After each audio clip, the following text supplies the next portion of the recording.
Hello friends, in this video we learn chapter 1 real numbers. The chapter 1 real numbers is alone carries the 6 marks and it is from the unit 1. Okay, so it is very important chapter and as well believe me guys it is very easiest. So let's check out.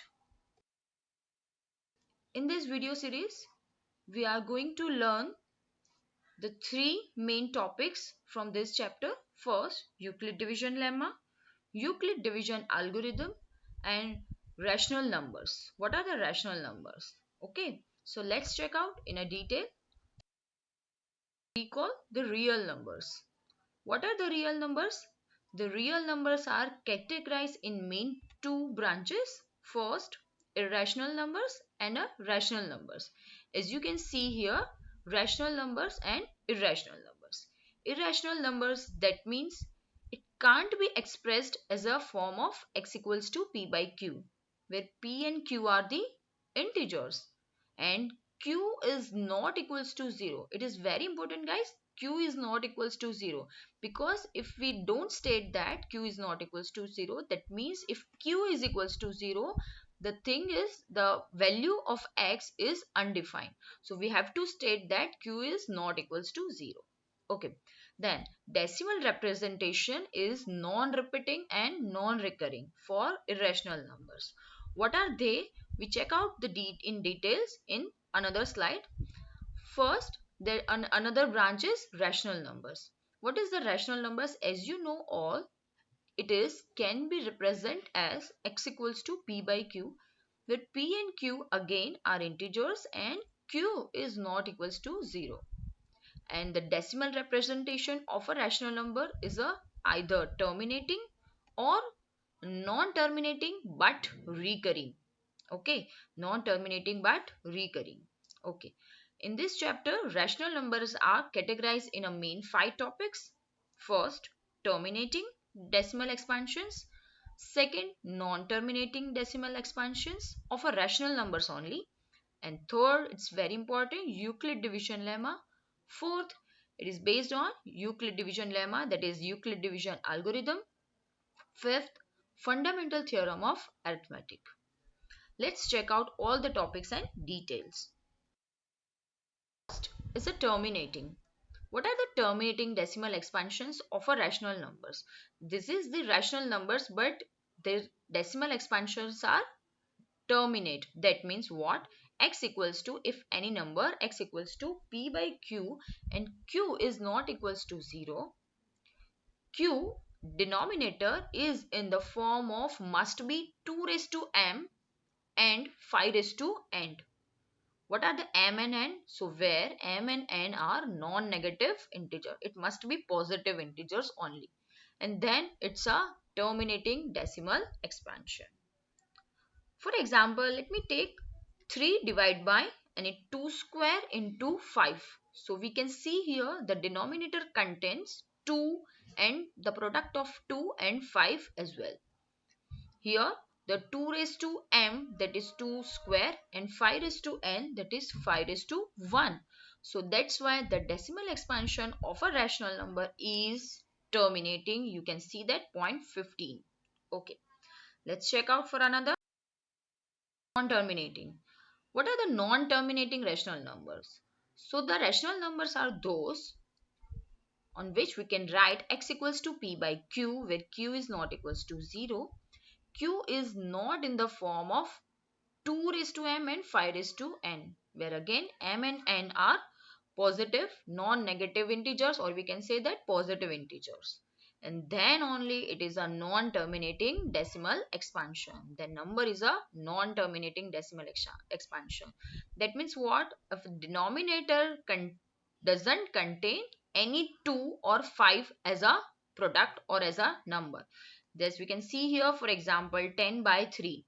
So denominator 3 is not is a form of the 2 raised to any power and 5 raised to any power. That means 2 raised to m and 5 raised to n. And that's why I can write here 3 point. The answer is 3.33333 up to so on. So it's a non-terminating. So the 333 I can write it here 3 bar.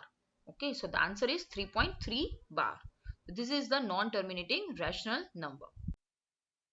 So from these two, we can say that any decimal expansion is categorized in a two basic form: terminating, that is a rational number, and non-terminating. Again, it's a rational number, but what is the condition is that it's a repeating, non-terminating, but it's a repeating.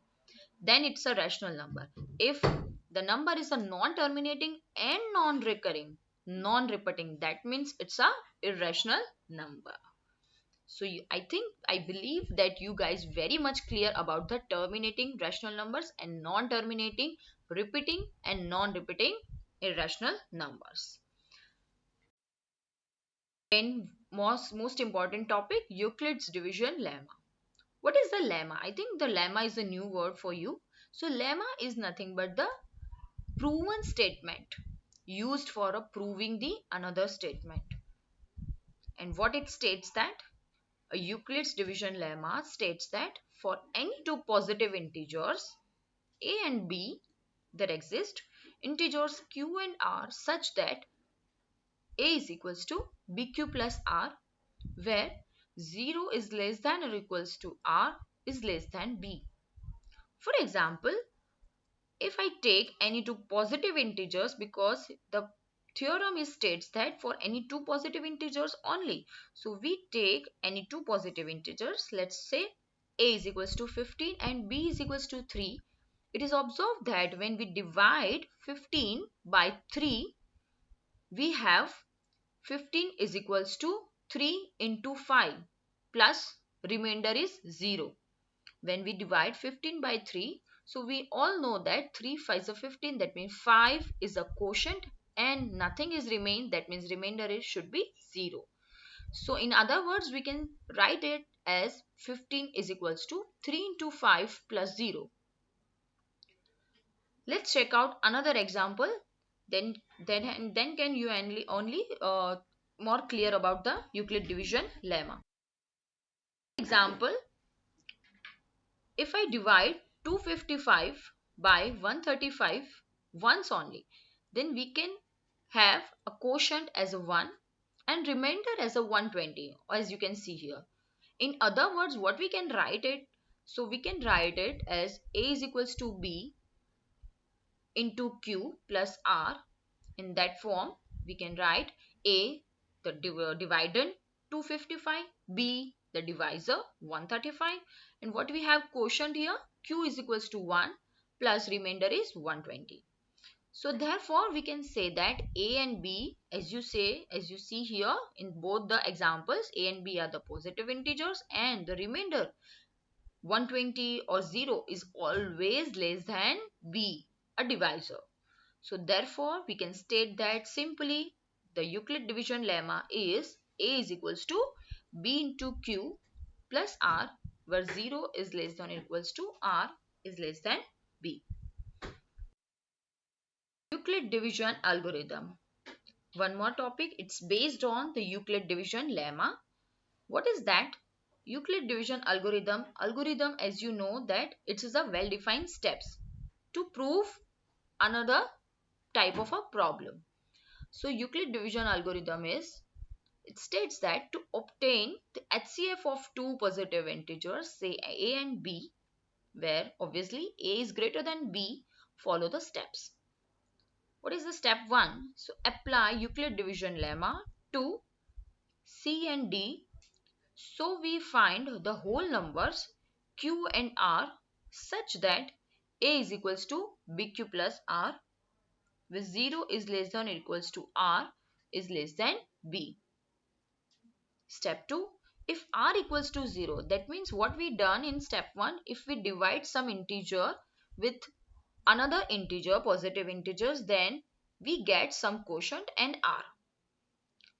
Step 2, if r is equals to 0, then that means if when we divide, then we have r is equals to 0, then in this step the b is the HCF of a and b. And if r is not equals to 0, then apply again Euclid division lemma to b and r. So what is step 3? Continue the process. Continue the process till the remainder is 0. And therefore the divisor at this stage, that means B at this stage, will be the required HCF. Let's find the GCF. You can say in your earlier classes GCF or GCD or HCF using the Euclid algorithm. For example, find the HCF of 12 and 13. So what we do here, we can see here that 30 is greater than 12. So we divide the 30 by 12 and we get 2 as a quotient and 6 as a remainder. So what we can write in another way, we can write it as this, and in the first step we don't get the remainder is equals to 0. Therefore follow the step 2. If we don't get r is equals to 0, then continue the process till we get r is equals to 0. Apply again EDL on B and r. That means B is here 12 and R is 6 remainder.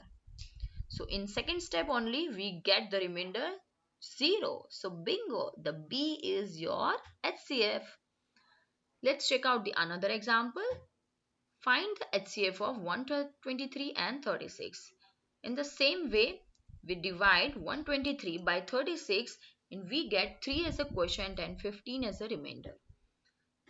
As we see, we continue the process till we get the remainder is equals to 0, and on that stage when we get the remainder is equals to 0, the B is your required HCF.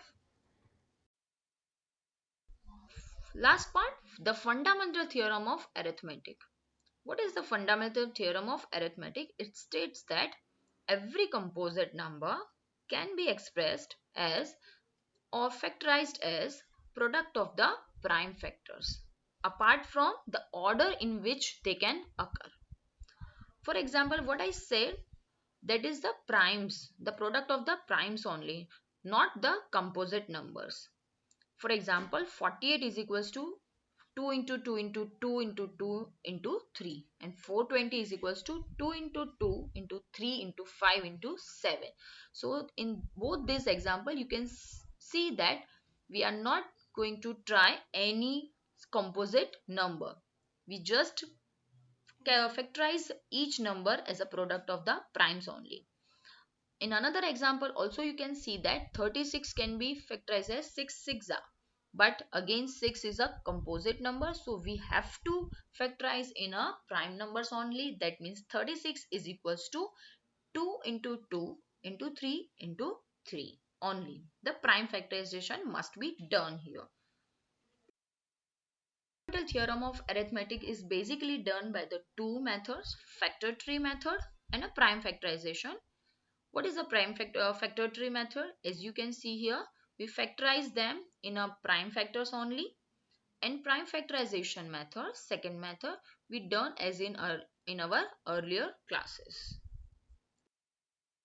Example, it is used based on find the LCM and HCF of 6 and 20 by the prime factorization method. As we can say here, 6 is equals to 2 into 3. That means 2 raised to 1 and 3 raised to 1.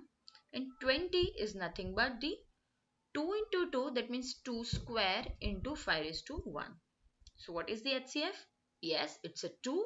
And what is the LCM? Yes, it's a 60. So from this example, we can state the HCF and LCM as the product of the smallest power. Here you can all see the definition of HCF and LCM are on the base of the power of a prime factors. Okay, when we are dealing with the large numbers, we can only have their powers. So based on that powers, we define the HCF and LCM, that product of the smallest power of each common prime factor. Common prime factor, उसका ही आपको power देखना है. And what is the LCM? The product of the greatest power of each prime factor, if it is common or not. LCM consider only each prime factor involved in the numbers. Let's say the application of as a fundamental theorem of arithmetic for finding the HCF and LCM. So as you can see here, HCF for 48 and 420 is HCF is 2 into 2 into 3 and LCM is 1680. Now we state from these two the one most MP result is HCF of the two positive integers into the LCM of that two positive integers is equals to is nothing but the product of the that two numbers only. Yes, and it is very much important thing is this is true for only two numbers only. This is not applicable for the three numbers. That means if we find the HCF or LCM of three numbers, then it is not like that. The HCF of three numbers into LCM of three numbers is not equals to A into B into C. Okay, so it is applicable only for two numbers. Let's check out one example based on a fundamental theorem of arithmetic, that is check whether 6 raised to n can end with digit 0 for any natural number n. Let's check out. Any positive integer ending with digit 0 is divisible by 5. Obviously, we know all that. So, its prime factorization must contain the prime 5. Okay, its prime factorization must contain the factor as a prime 5. But let's check out the prime factorization of 6. What are they? They are nothing but the 2 into 3. 2 raised to 1 and 3 raised to 1. And if we take any power n, so it again 2 raised to n and 3 raised to n. So the prime in the factorization of 6 raised to n is only 2 and 3. So 5 does not occur in the prime factorization of 6 raised to n for any natural number n. That's why we can say that 6 raised to n does not end with digit 0 for any natural number n. Hope you guys like the video and understand all the things, main the categories of chapter 1. Thank you.